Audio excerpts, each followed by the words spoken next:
വിൽപ്പനയിലെ എട്ടാമത്തെ ഒരു അപ്രിയ സത്യമെന്ന് പറയുന്നത് പ്രകൃതിയെ ചേർത്ത് നിർത്തിയാൽ ദൈവം നമ്മളെ ചേർത്ത് നിർത്തും. അതായത് പ്രകൃതിയെ ചേർത്ത് നിർത്തുവാൻ നമ്മൾ പഠിച്ചാൽ ദൈവം നമ്മളെയും ചേർത്ത് നിർത്തും. അതായത് പ്രകൃതി, നേച്ചർ എന്ന് പറയുന്നത് തന്നെ ഹാർമോണിയാണ്. അത് മനുഷ്യൻ്റെ നേച്ചറും അത് തന്നെയാണ്. അപ്പോൾ ഒരു സെയിൽസ് പ്രൊഫഷനെ സംബന്ധിച്ച് അദ്ദേഹത്തിൻ്റെ പ്രൊഫഷണൽ ലൈഫിൽ ക്ലയൻസുമായിട്ട് ഇടപെടുമ്പോൾ അവിടെ ആ ഹാർമണി എന്ന് പറയുന്ന അലൈൻമെൻ്റ് ഉണ്ടാവണം. ഹാർമണി എന്ന് പറയുന്നത് പ്രകൃതിയുടെ ഭാഷയാണ്. മനുഷ്യൻ്റെ യഥാർത്ഥ ഭാഷ എന്ന് പറയുന്നത് ഹാർമോണിയാണ്. അത് അലൈൻമെൻ്റാണ്, അത് എമ്പതിയാണ്, അത് കമ്പാഷനാണ്, അത് ഗ്രാറ്റിറ്റ്യൂഡാണ്. ഈ അലൈൻമെൻ്റാണ് യഥാർത്ഥത്തിൽ ആ സെയിൽസിൻ്റെ ബ്ലെസ്സിങ് എന്ന് പറയുന്നത്. ഒരു പ്രോഡക്റ്റോ സർവീസോ പുഷ് ചെയ്ത് കൊടുക്കുന്ന, അല്ലെങ്കിൽ ഒരു പ്രോഡക്റ്റോ സർവീസോ എന്ന് പറയുന്ന കോൺസെപ്റ്റിൽ മാത്രം ഇരിക്കുന്ന ഒരു സെയിൽസ്മാൻ ആവരുത്.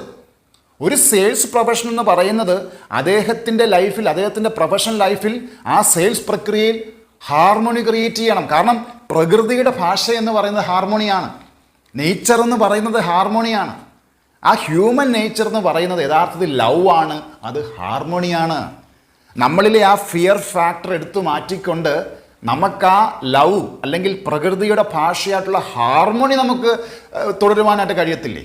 അപ്പോൾ ഒരു കസ്റ്റമറുമായിട്ടുള്ള നമ്മുടെ ആ ഒരു ട്രാൻസാക്ഷൻ പ്രക്രിയയിൽ നമ്മുടെ ട്രൂ നേച്ചറായിട്ടുള്ള ഹാർമോണി വർക്ക് ചെയ്യണം. അതുകൊണ്ടാണ് ഞാൻ പറഞ്ഞത്, പ്രകൃതിയുമായിട്ട് ചേർന്ന് നമ്മൾ പ്രവർത്തിക്കുമ്പോൾ ദൈവം നമ്മളോട് ചേർന്ന് പ്രവർത്തിക്കും. പ്രകൃതിയെ ചേർത്ത് നിർത്തുന്നതും ദൈവം നമ്മളെ ചേർത്ത് നിർത്തുന്നതും ഒന്ന് തന്നെയാണ്.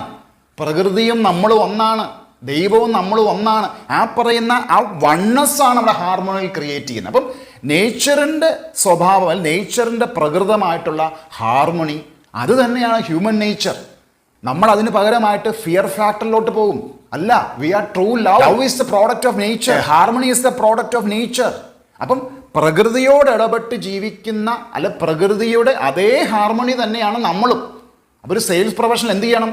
അദ്ദേഹത്തിൻ്റെ ക്ലയൻസിനോട് ഇടപെടുമ്പോൾ ആ ഹാർമോണി കീപ്പ് ചെയ്യുവാനായിട്ട് പഠിക്കണം. അപ്പോൾ ഹാർമോണി ക്രിയേറ്റ് ചെയ്തുകൊണ്ട്, ആ പറയുന്ന ഹാപ്പിനെസ് ക്രിയേറ്റ് ചെയ്തുകൊണ്ട്, ആ പറയുന്ന അലൈൻമെൻറ്റ് ക്രിയേറ്റ് ചെയ്തുകൊണ്ട് ആ ക്ലയൻറ്റിനെ നമുക്ക് എന്താണ് നമ്മുടെ ഓൾ ടൈം കസ്റ്റമറാക്കി മാറ്റുവാനായിട്ട് കഴിയും. അപ്പം തീർച്ചയായിട്ടും ഈ കോൺസെപ്റ്റിനെ നിങ്ങൾ പിന്തുടരുക. എന്താണ്? പ്രകൃതിയെ ചേർത്ത് നിർത്തിക്കൊണ്ട് ആ ദൈവവും നമ്മളോട് ഒന്ന് ചേർന്ന് പ്രവർത്തിക്കുന്ന ആ നേച്ചറിൻ്റെ ബേസിക് ക്യാരക്ടർ അല്ല ഹാർമോണി നമ്മുടെ സെയിൽസ് പ്രക്രിയയിൽ നമ്മൾ തുടർന്നു പോകും.